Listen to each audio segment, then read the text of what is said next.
Puedes pasar. Pues muy bien, muy buenas noches, queridos hermanos y hermanas. Cada vez es un gusto el poder estar aquí. Siempre digo, el despertarnos pues es una mañana del cual nos damos cuenta que estamos vivos y es una alegría. Alegría también para nuestros hijos y también alegría incluso hasta el gato que tenemos nosotros. Cada mañana se despierta. Hasta el gato está feliz. Bien, pues vamos a hacer una oración. Siempre pensando, cuando abrimos su palabra, pues vamos a esperar que Dios mismo nos hable a través de su palabra escrita. Vamos a orar. Señor, te damos gracias, mil gracias, Señor, por darnos vida. Es una maravilla, Señor, que tú has hecho en nosotros, como nuestros órganos, como también nuestra vida, y a la misma vez, Señor, nos has dado una familia grande, como es esta iglesia. Y a la vez nos has dado otra familia, Señor, la que son nuestros hijos, nuestros nietos, y cada vez compartimos con ellos, y es una alegría. Rogamos, Señor, que cuando oramos tu palabra, escuchemos, leamos, sea tu propio Espíritu el que nos hable, el que nos administre, el que nos pueda llenar, Señor, de maravillas de lo que tú has hecho en tu propia historia en esta humanidad. En el nombre de Cristo, Señor. Amén. Amén. Amén. Pues muy bien, vosotros sabéis pues, que estamos leyendo siempre el libro de Romanos, ¿no? Romanos, como os había comentado, es un libro excepcional que parece que se ha escrito a finales de esta gran experiencia de la vida de Pablo. Entonces Pablo en sí habla sobre el amor del Señor en toda la extensitud de este libro y nos comenta capítulo a capítulo sobre lo que Dios mismo ha pensado en relación a nosotros. Hace tiempo atrás os había dado una hojita esquematizada sobre este punto que se llama la justicia de Dios. Ese es el tema central, por ejemplo, en el capítulo 1, versículo 17, nos habla de esa manera, ¿no? La justicia de Dios, la forma en que Dios ha hecho justicia, ¿no? Y eso es lo que anteriormente os había comentado. Y se relaciona con estos esquemas que había también comentado. Lo primero es, ¿cómo podemos ganar esa justicia? ¿Cómo podemos entrar al reino de Dios, que realmente es justo? Nosotros lo ganaríamos, con nuestro propio esfuerzo podríamos entrar al reino de Dios. Estas dos esquemas os había comentado. Si tú ganas, entonces tendríamos que decir, podríamos decir como Adán, o podríamos decir como Moisés, ¿no? Como Adán, en estos versículos de 5:12, o como Moisés de 5:14. ¿Será posible? No, no lo es, ¿no? No lo es porque ni Adán ni Moisés en sí fueron perfectos, ni tampoco a ellos se les provee en sí que pudiesen estar después del pecado, en el capítulo 3 de Génesis. Entonces nos habla la palabra de Dios que vino un imperio del pecado. Y este imperio del pecado entonces nos llevó a la muerte. Entonces todos pecaron en relación, comenzando desde la desobediencia de Adán. Pero así fue que Jesucristo entonces fue enviado por nuestro Señor Padre, quien nos unió con Él para justicia de Dios, porque el pecado nos había separado de Dios. Y cuando nos ha separado el pecado, entonces ¿qué ha ocurrido? La muerte. Eso entonces es el resultado. Entonces un acto nos habla de justicia de Cristo, nos ha unido con Dios y nos ha unido para vida, ¿no? Simplemente estoy haciendo un resumen de lo que anteriormente hemos visto. Luego vamos a ver el texto en sí en que vamos a reflexionar. Así que gran cosa sucedió, que la justicia de Dios en su plan envió al Señor Jesucristo, entonces nos rescató del pecado, ¿no?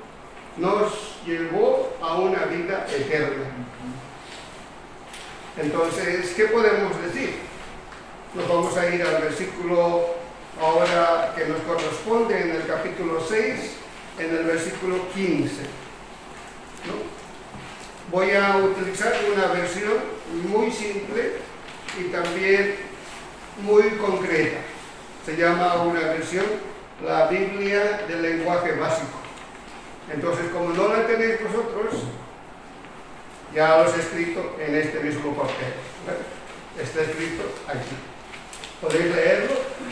Es una forma tan sencilla, tan práctica, que no se complica un poco, digamos, como las otras versiones, pero es el mismo mensaje. Entonces vamos a comenzar con el título de este esquema que está aquí. Pensando siempre cómo entonces hemos salido de la esclavitud del pecado, entramos entonces con la unión de Cristo por la justicia de Dios en el reino de Dios. Entonces podríamos decir que ya está todo solucionado. Y aquí viene entonces una pregunta en el versículo 15, aquí en el principio, 6:15.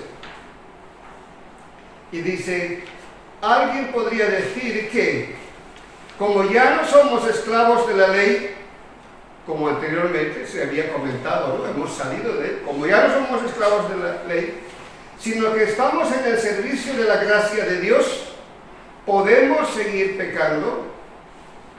Podría sacarse eso una conclusión. Entonces, como ya hemos salido, como ya no estamos bajo el pecado, como ya estamos libres de aquello, entonces sigamos pecando, ¿no? De esa manera. Y luego viene la respuesta en el versículo 16. Y dice, ¿sabéis que quien siempre obedece a una persona llega a ser su esclavo? Nosotros podemos servir al pecado y morir, o bien obedecer a Dios y recibir su perdón. Versículo 17, antes erais esclavos del pecado, pero gracias a Dios habéis hecho caso de todo corazón a la enseñanza que os ha dado. Versículo 18, ahora os habéis librado del pecado y estáis al servicio de Dios para hacer el bien. Como todavía os cuesta entender esto, os explico con palabras corrientes y sencillas. Antes erais esclavos del mal y cometéis pecados sexuales y toda clase de maldad, pero ahora tenéis que dedicaros completamente al servicio de Dios. La forma en que está escrita la palabra del Señor es muy interesante. Casi el 80% más o menos, lo que está escrito, es una narración. Es un resumen por la cual nos da a conocer la historia de Dios. Y para que esta historia pudiese ser algo dinámica, sorprendente, que podamos entender nosotros, hay unas figuras literarias que se ocupan de ello para darle, digamos, la salsa en la historia. Porque una historia, digamos así, sosa, de pe a pa, pues quizás no nos diga nada. Los autores de los libros utilizan unas figuras de las cuales nos hacen resaltar, nos hacen contar la historia de una manera que nosotros podamos describirla y entenderla. En estos pasajes del versículo 15 al versículo 23 y del capítulo 6 hay dos figuras muy interesantes por las cuales podemos comprender. Aquí al final les he escrito figura literaria. Se utilizan dos figuras literarias. La primera es una metáfora. Y aquí pongo el lenguaje literario, es una forma de usar las palabras, de transmitir las emociones y de lograr un efecto específico. Y eso también nosotros hacemos cuando escribimos una carta. Seguro, porque cuando escribimos una carta le queremos transmitir, ¿no es cierto?, la forma en que estamos nosotros viviendo, la emoción que hemos sentido o la tristeza. Entonces nosotros damos con nuestra manera de ser, de transmitir a través de la letra, para que esa persona, quizás con la propia emoción, pudiese leerlas y entenderlas. Y aquí en este caso, en este pasaje breve, se utilizan dos figuras literarias. Una es la metáfora. Y la metáfora, aquí está escrita, es un recurso del estilo que propone una semejanza entre un elemento real, que en este caso es la esclavitud, y en otro es uno figurado con el fin de generar un efecto estético. Es una figura retórica, poética, en la que establece su identidad entre dos componentes. En la forma que nosotros hemos leído, y aquí que nos está diciendo, alguien podría decir, como ya somos esclavos de la ley, sino que estamos al servicio de la gracia de Dios, entonces podemos pecar. Y viene en el versículo 17, dice, de ninguna manera, ¿verdad? Pablo dice. Y ahora dice, si antes hemos sido esclavos, está utilizando una figura, una metáfora, ¿no? Una semejanza de un esclavo. Claro, aquí no existe un esclavo, ¿no es cierto?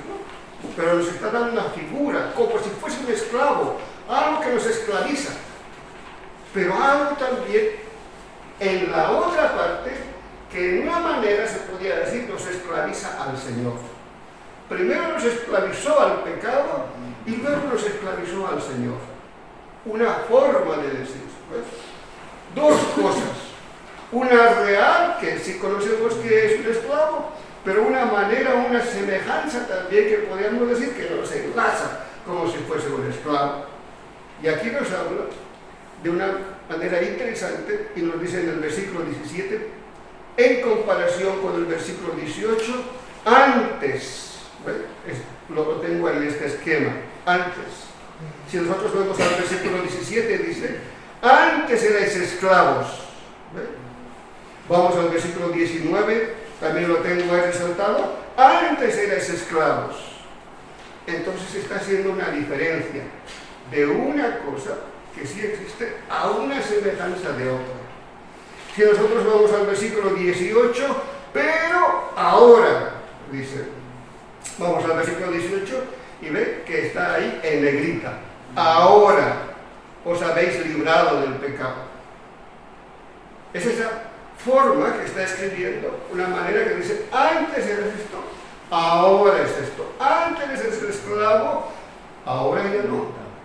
En el versículo 19 también dice, no, antes erais esclavo. En el 18, perdón, en el 22 está también, ¿no? ¿Dónde está el 22? Aquí, ¿no? Ya no sois esclavos, ahora sois servidores de Dios. Y cuando nos está diciendo antes, en el versículo 17 y 19, hacíamos pecados de impureza, o podríamos también decir pecados sexuales, que en esta versión así lo tiene. En otras versiones las habla como impureza. En otras versiones también dice carnales, ¿no? Que en realidad vienen a ser lo mismo. Entonces, como existía, antes estábamos esclavos de ese tipo de impureza, de pecado sexual, y luego en el versículo 19 nos habla de una manera general, toda clase de maldad, otras cosas más que pueden ser, ya, todo esto se relaciona al pecado, y luego en el versículo 21 dice, ¿y qué provecho sacabas de esto?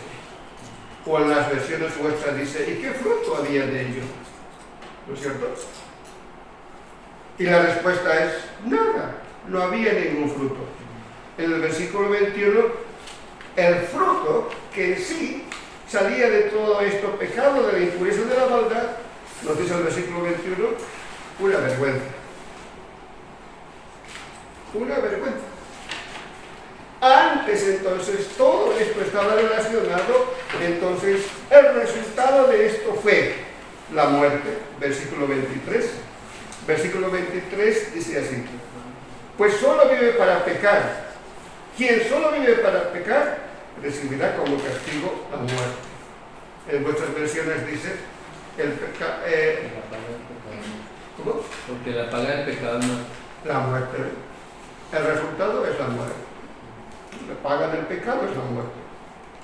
Entonces, si antes hacías esto, si te producía esto, y el fruto que fue no tuvo ninguno, fue una vergüenza, al final todo era una separación de Dios, es decir, la muerte. Pero ahora, en el versículo 16, 18, 19, perdón, 18, 19 y 22, dice, pero ahora, en el versículo 17, dice, ya se ha sometido de corazón al modelo de la enseñanza. En vuestras versiones, ¿qué dice? Es una buena forma también de describir. En el versículo 17. Sí. Pero gracias a Dios que aunque eres esclavos del pecado, habéis obedecido de corazón aquella forma de doctrina a las cuales fuisteis entregados. Obedecido de corazón a esa forma de doctrina. ¿Cuál fue esa forma de doctrina? Era la justicia de Dios, la que aquí os he mostrado, ¿no? Esa comparación que hacía, que podía decirse como una justicia de Dios, era la forma del plan del Señor que había propuesto para que nosotros fuésemos salvados. Y a ello, dice, nos hemos adherido de corazón, hemos obedecido a ello. Y lo ha hecho todo por medio de Jesucristo. En el versículo 23, al final lo dice, por medio de Cristo Jesús. La dádiva de Dios es vida eterna en Cristo Jesús. En Cristo Jesús. En el mismo versículo dice que nos regala por la gracia, también dice el otro versículo. Entonces Jesucristo ha hecho esa justicia de Dios por la cual, por medio de él, entonces nos ha regalado, el propio versículo 22 y 23 nos dice, la vida eterna. Ahora, hay algo interesante en ese tipo de comparación. Sería antes y ahora. Antes eres esclavo y hacías impureza y estabas esclavizado a él. Pero en una manera también ahora estáis esclavizados en Dios. Cuando habla el versículo 19. Cuando uno se dedica completamente al servicio de Dios. Es una forma de esclavitud, pero con obediencia. Como una forma de gratitud a Dios. Y cuando uno se esclaviza, digamos, con una semejanza, lo hace completamente y lo hace esta forma al servicio de Dios, a la cual se podría llamar la santidad. Si hemos salido de una cosa, ahora nos vamos a dedicar a la otra, está diciendo, ¿no? Pero lo vamos a estar haciendo de una manera en obediencia, en respuesta a ese regalo que nos da Dios por esa vida eterna, y lo vamos a hacer de una manera continua para que ésta produzca una sanidad o una santificación que también se podría decir. Entonces, si esto es así, ahora nos dedicamos, dice, para esto. ¿O es que alguno está pensando, como ya hemos salido de la ley, entonces ya con la gracia pues ya podemos pecar? No, de ninguna manera, dice Pablo. Entonces nos da dos cosas a escoger: la muerte o la vida eterna. Aquí viene otra figura interesante que se llama la analogía. La analogía es un recurso, aquí está escrito también, es un recurso que establece semejanza entre elementos diferentes, muerte y vida, ¿ve? Comparando el modo en que funcionan dos relaciones, antes y ahora. Estas figuras literarias, es bueno que podamos comprenderlo, alguna vez tal vez podemos hacer un curso de ello, son como instrumentos para poder ver, a ver qué hay por aquí, cómo lo podemos entender. Existen figuras literarias bíblicas como también dentro de la propia literatura. Son modos, son formas por las cuales le dan, digamos, la salsa a una historia. Entonces una historia la podemos describir, la podemos mirar, la podemos comprar, la podemos entender. Y en este caso Pablo utiliza en este pasaje dos cosas, ¿no? Una que nos hace comparar, otra de la semejanza, y así lo describe y nos muestra esta historia. Antes y ahora. Eso es, nada más, del versículo 16 al versículo 23.